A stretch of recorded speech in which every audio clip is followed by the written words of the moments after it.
মিষ্টি রোদেলার শুভেচ্ছা, শীতের শুভেচ্ছা সবাইকে। এই মুহূর্তে যে একটা সাউন্ড হয়েছিল না, সাউন্ড আবার বন্ধ হয়ে গেছে। সাউন্ডের নাম কি? আগুন লাগছে কি এখানে? না, তাহলে অ্যালার্ম দেওয়ার দরকার কি ছিল? ট্রেনিং এর জন্য। সতর্ক, আপনারা জেনে ফেলেছেন যে আমরা আসছি? না, আপনারা জানতেন? আপনারা জানতেন না। এই ফায়ার অ্যালার্মটা কিন্তু শুধু এই কোম্পানির জন্য না, এই অ্যালার্মটা ইন্টারন্যাশনাল, আন্তর্জাতিক মানে। সারা বিশ্বের যত কোম্পানি আছে প্রত্যেক কোম্পানিতে এইরকম সাউন্ড হবে। আগুন সত্যিকার আগুন লাগলে কি অন্যরকম সাউন্ড হবে? দুইটা কি আছে এই কোম্পানিতে? একটাই সাউন্ড। সুতরাং এই শব্দটা শোনার সঙ্গে সঙ্গে তিনটা বিষয়ে সবচেয়ে বেশি সতর্ক থাকতে হবে। নাম্বার ওয়ান, যখনই আপনার কানে এই বিপদ সংকেত ঘটবে, বিপদ সংকেত আপনার কানে পৌঁছাবে, সঙ্গে সঙ্গে আপনার কাজ বন্ধ রাখতে হবে। যে কোনো কাজ করেন না কেন, যদি বাথরুমে থাকেন সেটাও বন্ধ রাখতে হবে। কারণ বন্ধ রাখতে হবে, বন্ধ রেখে আপনার জানটাকে নিয়ে পালানোর জন্য, মানে বাঁচার জন্য, বাইর হওয়ার জন্য আপনাকে ঘুরে দাঁড়াতে হবে। কোন দিকে ঘুরে দাঁড়াতে হবে? সবচেয়ে কাছে যে আপনার সিঁড়িকোটা বা দরজা আছে সেই দিকে ঘুরে দাঁড়ানোর সঙ্গে সঙ্গে আপনার বিবেক, আপনার মানুষত্ব বোধ তাকে জাগ্রত করতে হবে যে আমি যে ঘুরে দাঁড়ালাম, আমার সাথে যে আজকে 2-4টা বোন আছে প্রেগনেন্ট, কিংবা 2-একটা ভাই আছে আজকে পায়ের সমস্যা থাকা সত্ত্বেও সে কাজে আসছে, আসে না অনেকেই? ওরা কিভাবে পার হবে? ওরা তো এই বিপদের সময় ওরা আরো দুর্বল হয়ে যাবে বা অসুস্থ হয়ে যেতে পারে, তাই না? মানসিক ভাবে তাদেরকে বলতে হবে তোমরা আমাদের সামনে আসো। বিশেষ করে প্রেগনেন্ট মেয়েরা তাদেরকে আগে সামনে আসবে, আসার পর তাকে শক্তি যোগাবে যে তোমাদের কোনো ভয় নেই, আমরা আছি তো, সবাই একসাথে বাঁচবো। এবার আপনারা রওনা দিবেন সিঁড়িকোটার দিকে।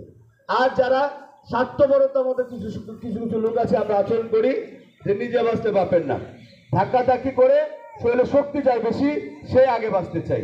এটা কাদের জন্য প্রযোজ্য? এখানের জন্য প্রযোজ্য? এখানে কারা? আপনারা কারা? একেবারে ভাই ভ্রাতৃত্ববোধ আপনার মধ্যে বেশি, তাই না? একেবারে সুখে দুঃখে থাকেন। সুতরাং কাকে মেরে আসবে?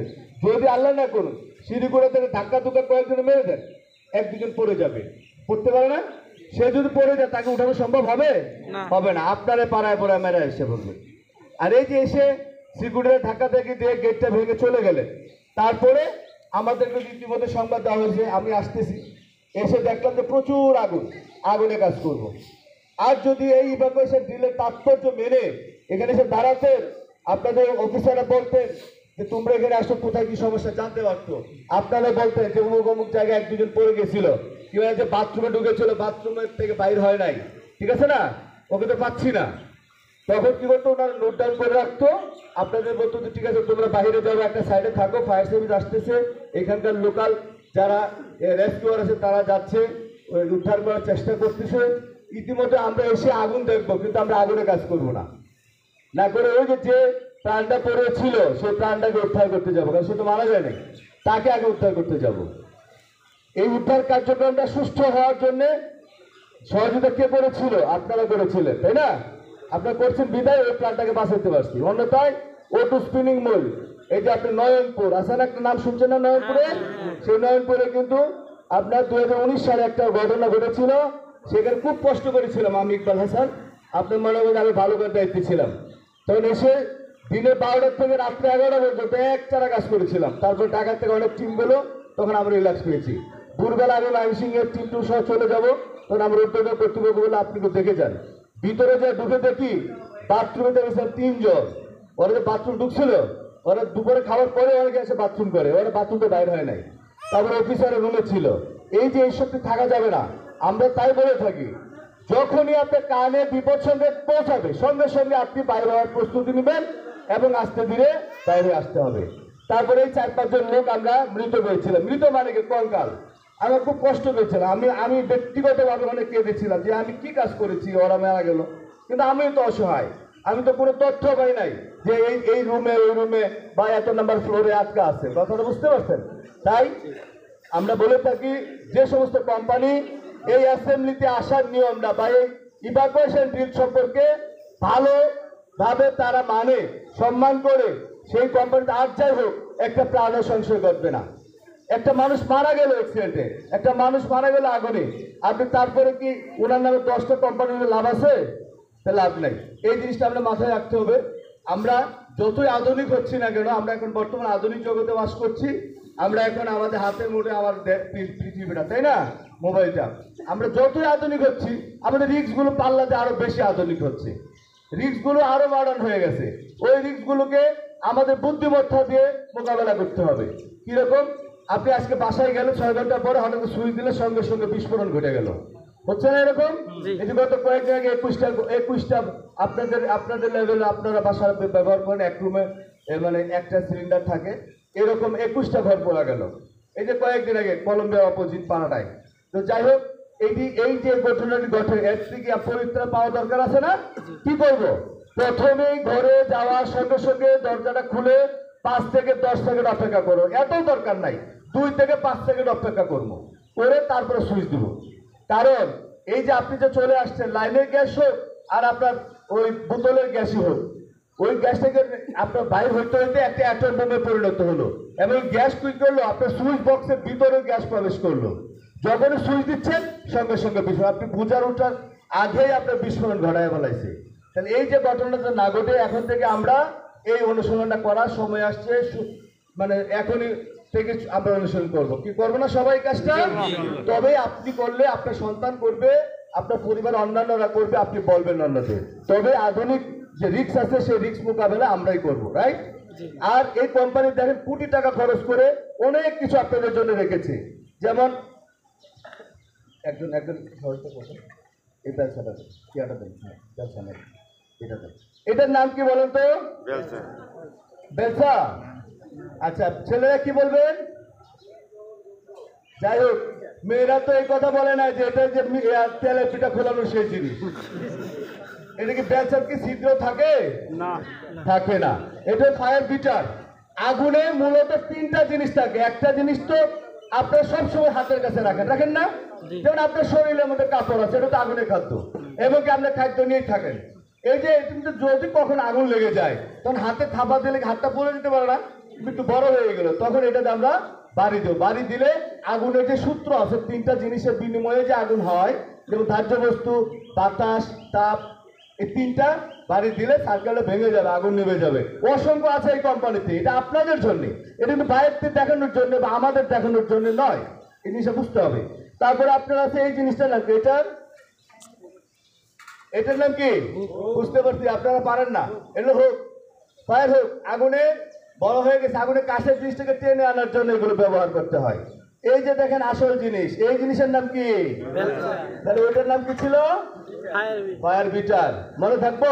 এইটাই বেলচা। বেলচা দেখি বেলচা ছিদ্র থাকে না, এটা আপনার কংক্রিট উঠানোর জন্য, পরিষ্কার করার জন্য ব্যবহার করা হয়।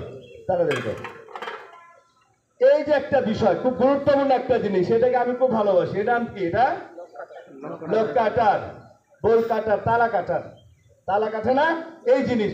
যদি এই যে নারায়ণগঞ্জে শুনেছিলেন সেজন জিসে আগুন লাগছিল না সিজনে, এই যে আগুন লাগছিল, এই যদি একটা কাটার থাকতো তাহলে এতগুলো মানুষ মারা যেত না। তাহলে ওনারা এক থেকে বিল্ডিং থেকে আরেক বিল্ডিং যেতে পারছিল না, তালা লাগানো ছিল, বুঝছেন? এর জন্য কিন্তু প্রত্যেকটা সিঁড়ি কোটার মধ্যে দেখবেন এই একটা জিনিস আছে না? লক্ষ্য করছেন না? এটা আপনাদের জন্য, আপনাদের নিরাপত্তার জন্য। এরপরে অনেক কিছু আছে, কত রকম, তাড়াতাড়ি দাও। একটা হাতে ধরে করা। এটার নাম কি? হেলমেট। এটা 40%, 100 জন মানুষের প্রতি 40 জন মানুষ ব্যবহার করার জন্য এটা রাখা হয়েছে। এটা দুর্ঘটনার সময় মাথায় রেখে কাজ করবেন। এটার নাম কি? এটা হ্যান্ড গ্লাভস। এটা হ্যান্ড গ্লাভস, এটা বিদ্যুতের সংস্পর্শে না যায়, এটার জন্য। এই একটা জিনিস খুব গুরুত্বপূর্ণ। এটার নাম কি? এটা কি থাকে? এটা মাস্ক থাকে, গ্যাস মাস্ক, যেখানে শ্বাস প্রশ্বাস টানতে পারবেন না। পিছনের লোকগুলো আপনারা ধোয়া আচ্ছন্ন হয়ে দিতে পারেন, তাই না? সে ধোয়ার মধ্যে কি শ্বাস প্রশ্বাস টানা যাবে? টানা যাবে না। 2-একবার টানলেই কিন্তু আপনার অজ্ঞান হয়ে পড়ে যাবেন। এটা ব্যবহার করবে। এই একটা বিষয়। এইটার নাম কি বলতে? এটার ভিতর কি থাকে? এটা ডাক্তার ভ্যানিটি ব্যাগের মতো না? এটার মধ্যে থাকে হলো ফায়ার কম্বল। কথা বুঝছেন? এটার কাপড় থাকে, সেই কাপড়টা আমরা আগুনে ঢেকে দিতে খুলো, আগুন ছোটখাটো আগুন লাগে ঢেকে দিব, সঙ্গে সঙ্গে যে বাতাস প্রবেশ করতে পারবে না, আগুন নিভে যাবে। ঠিক আছে? এই হলো বিষয়। এটার মধ্যে দেখেন কত সুন্দর একটা জিনিস, খুলেও নাই কোনোদিন। ফায়ার অফিসার ভাই খুলেন মাঝে মাঝে, হ্যাঁ, এই যে আমাদের বাজে বাজে ছিঁড়ে যাবে না, এই যে দেখেন কত সুন্দর একটা বিষয়, বুঝছেন? এটাতে মনে করেন যে আপনি দয়া চুলেছেন কিংবা আগুনের থেকে আপনার বাঁচতে হবে, এটা তাড়াতাড়ি করে এটা আপনাকে নিজেকে গুছিয়ে নিজেকে ঢেকে আপনার চলে যাবেন। ঠিক আছে? নিয়ে যাবে। এই হলো বিষয়। আর এখন যদি কখনো আগুন লেগে যায়, কখনো ছোটখাটো আগুনের থেকে তো বড় আগুনের সৃষ্টি হয়, তাই না বিষয়টা? আমার দাদা বাবারা, আপনার দাদা বাবারাও দেখেছেন আগুন লাগলে কি করে, একটা বালতি নেয় পরের বাড়ির আগুন নেবানোর জন্য, একটা কলা গাছ কেটে নেয়, তাই না? এখন যদি আগুন লাগে তাহলে আমরা কি নিয়ে যাই? আমরা আধুনিক যুগে বসবাস করছি, মোবাইল নিয়ে যাই সেলফি ওঠানোর জন্য, আর কিছু নেই না? এই যে এক্সটিংগুইশার, ফায়ার এক্সটিংগুইশার, এটা উঠাও, উপরে দিয়ে উঠাও, উপরে উঠাও। এটা হলো অগ্নি নির্বাপনের যন্ত্র, আধুনিক ডিভাইস। অগ্নি এখন এত কলা গাছ নাকি, দাম কলা গাছে অনেক বেশি, কলা গাছ কাটলে আপনারও কেটে ভালো লাগবে, কলা গাছ নেওয়া যাবে না এগুলো। কিন্তু এই জিনিসটা ব্যবহার তো জানতে হবে, তাই না? এটা 4 প্রকারের হয়, আমি বাংলায় বলে দিচ্ছি শর্টে। পাউডার বাইর হলে পাউডার টাইপ, পানি বাইর হলে ওয়াটার টাইপ, ফোমের মতো ফ্যানের মতো বাইর হলে এটা ফোম টাইপ, এবং যেটা যে আকাশের সাজের মতো বাইর হবে যেটা এখন দেখাবো, এটা হলো কার্বন ডাইঅক্সাইড টাইপ। 4 প্রকারের ফায়ার এক্সটিংগুইশার আছে। আগুন লাগলে আপনার আরো মনে থাকবেন, ইংলিশ তো আমরা জানিই না, তাই না? তাহলে কি করা যাবে? যে কোনো ফায়ার এক্সটিংগুইশার ব্যবহার বিধি একই রকম। কথাটা বুঝছেন? আগুন লাগবে, দেখো আগুন লাগবে, আগুনের কাছে যাব, যে এখানে একটা সেফটি পিন আছে, সেট করে খুলে ফেলবো, খুলে ফেলে দিব, ফেলে দিয়ে আগুন দিয়ে এম করে একটা টিপ মারবো। কিরকম টিপটা হতে হবে শুনেন।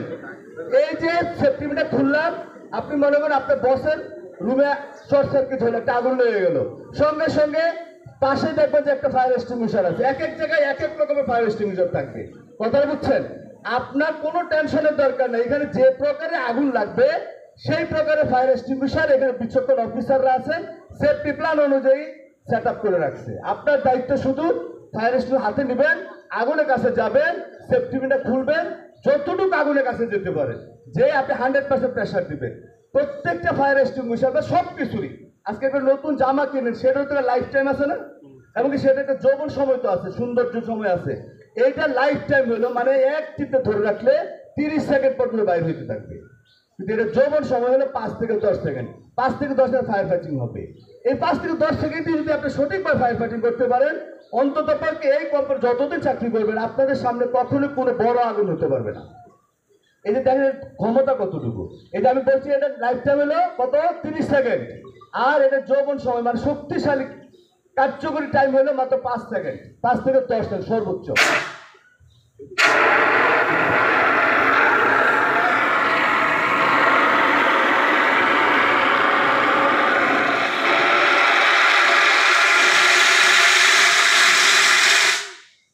পাঁচ থেকে 10 সেকেন্ড হবে না? এইটা যদি আমি একটা ঘরের ভিতরে, এই রুমটার ভিতরে দেই, অবস্থা খারাপ হয়ে যাবে না? আগুন থাকবে ভাই বলেন, বোনেরা আগুন থাকবে? কিন্তু আমার হয়ে যে প্রথমে টিপ পার্সেন্ট ভয় পেয়ে গেছিলেন, আগুন লাগে সবাই আমরা হল্লা হল্লি চেঁচামেচি করি, কিন্তু সঠিক বিষয়টা বুঝি না। সেফটি পিনটা খুলে আমি আগুনে এম করে 100% মেরে দিলে আগুন চলে যাবে। কথাটা বুঝতে পারছেন? এইরকম তো অসংখ্য আছে না? তারপরে কেন আগুন লাগবে? কিন্তু আমরা অজ্ঞতার জন্য আগুন লাগে। আমি আশা করবো এর পরবর্তীতে যখনই আপনার চোখের সামনে যে কোনো জায়গায় শর্ট সার্কিট হোক, কি ফায়ার এক্সটিংগুইশার ব্যবহার করতে পারবেন না?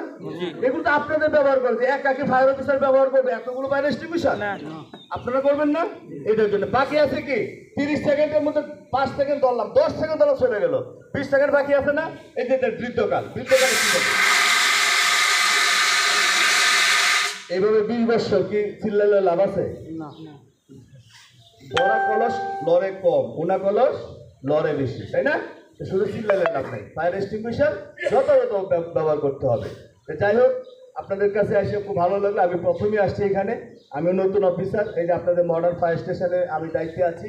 4 বছর ছিলাম টঙ্গীতে, কথাটা বলছি একজনই, টঙ্গীতে আজ থেকে 4 বছর আগের কথা চিন্তা করে বড় কোনো আগুন নাই, আগুন লাগে, আগুন লাগছে। কয়েকদিন আগেও আপনার ইয়াতে আগুন লাগছে, যে চাদর কোম্পানির নাম দিয়ে ওইটার মধ্যে আগুন লাগছে, সঙ্গে সঙ্গে বাইর হয়েছে, কিন্তু কিছুক্ষণ পরে আবার ফোন কি হয়েছে, আগুন নিভে গেছে। কারা নিভাইছে?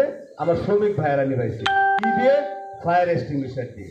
কথাটা বুঝতে পারছেন? ফায়ার এক্সটিংগুইশার থেকে কি ভয় পাবেন আপনারা? পারবেন না? কোনো দুর্ঘটনা ঘটলে মোকাবেলা করতে পারবেন। একটা নাম্বার আছে 999, আছে না? 999। এই 999 কি বিপদের নাম্বার না? এই বিপদের নাম্বারে কোন হেলাফেলা করবেন না।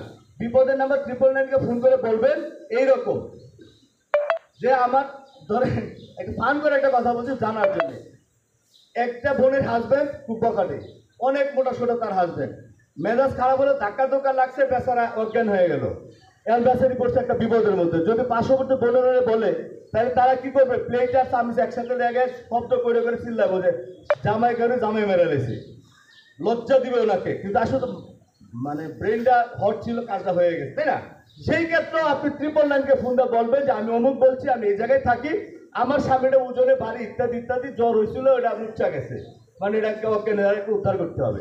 999 আসবে, আপনাকে এসে উদ্ধার করবে, এসে বুঝবে ঘটনা, তারপর আপনার সম্মান অক্ষুণ্ণ রেখে 999 আগের কাজটা আগে করতে। কথাটা বুঝতে পারছেন? ভাইদেরও কিন্তু এরকমই বলছি কথাটা, খালি বন্ধুর বলছি না। তো শুধু 999 অবহেলা করবেন না। 999 আগুন লাগছে, সংবাদে রাতে 3টায় আমরা চলে যাই, হঠাৎ করে মোবাইলটা বন্ধ। এই গত 15 দিন রাত্রে ঘটনা করছে, মোবাইলটা বন্ধ রাখছেন, আমরা আপনাকে খুঁজতে থাকি, মনে হয়েছে যে আপনি শুদ্ধ আগুনে পড়তেছেন। কেন বন্ধ করছিলেন? লজ্জায়, যে আগুন তো নিভে গেছে, এখন কি উত্তর দিব? আরে ভাই, আমি তো নিতেই পারি, নিতে পারে না, তাই বলে বলেন আপনি তো ফোনটা ধরে বলতে যে আগুনটা নিভে গেছে, আমরা আপনাদের শ্রদ্ধা রেখে আবার আমরা আমাদের অফিসে ফিরে আসতাম। ঠিক আছে, সবাই ভালো থাকবেন। আশরাফুল মাখলুকাত, আমরা মানুষের যে জীবের শ্রেষ্ঠ সারা জীব, তাই না? আল্লাহর দেওয়া সবচেয়ে বড় উপহার কি জানেন? এই পৃথিবীর জন্য, আমার জন্য, আপনার জন্য আব্বা আম্মা। সে আব্বা আম্মাকে বলতে বসেছি আমরা, সে আব্বা আম্মাকে যদি শ্রদ্ধা না করেন, ভক্তি না করেন, আপনার সন্তান আপনাকে করবে না, স্বাভাবিক কথা। আর হে আব্বা আম্মার কাছ থেকে যদি ইয়েস কার্ডটা, বেহেস্তের ইয়েস কার্ডটা আমাদের সিগনেচার না রাখেন, সঠিক চিহ্নটা দেওয়া না রাখেন, আমি বেহেস্তে যেতে পারবেন না, এত সহজ না কিন্তু। আবার আব্বা আম্মা সেবা করেন, বেহেস্তে কিন্তু অনেকটাই সহজ। তো সবাই ভালো থাকবেন, সবাই বাবা মা শ্বশুর শাশুড়িকে নিয়ে সুখে থাকেন, সে প্রত্যাশা রেখে আজকে আমরা ওই অগ্নি মহড়া এখানে সমাপ্ত ঘোষণা করছি। আসসালামু আলাইকুম।